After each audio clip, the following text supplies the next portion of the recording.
इजार फिटस्तोपर्यंत विशाल उर्फेने केले तरी काय, हे पाहण्यासाठी ब्लॉग शेवटपर्यंत बघा। तर रामकृष्ण हरी मंडळी आणि जय शिवराय, स्वागत आहे तुमचं विशाल उर्फेच्या नवीन ब्लॉग मध्ये। त्याचं झालं असं, आमच्या सगुणाला आणायचं होतं शेतातून खाण्यासाठी।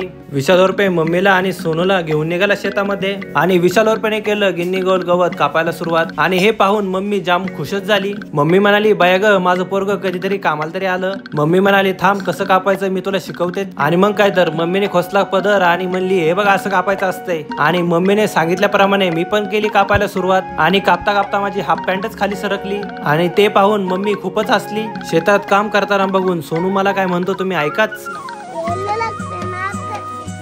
कुठं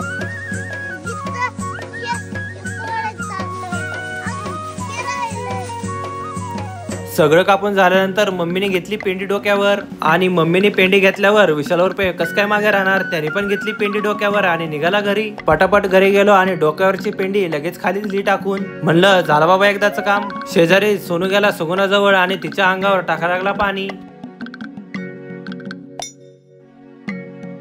पाण्याची पुडी लांब टाकली तरी सोनू गेला पळत आणि त्याने ती उचलूनच आणली। सोनू थोडीच ऐकतोय आमचं, त्याने आणली पाण्याची पुडी आणि लगेच टाकली आमच्या सगुणाच्या अंगावर। सगुणाची तर आंघोळ झाली, मग मी त्याला खायला पण दिलं चारा। सगुणाला चारा दिल्यानंतर आमची सगुणा मला म्हणली, मालक थँक्यू।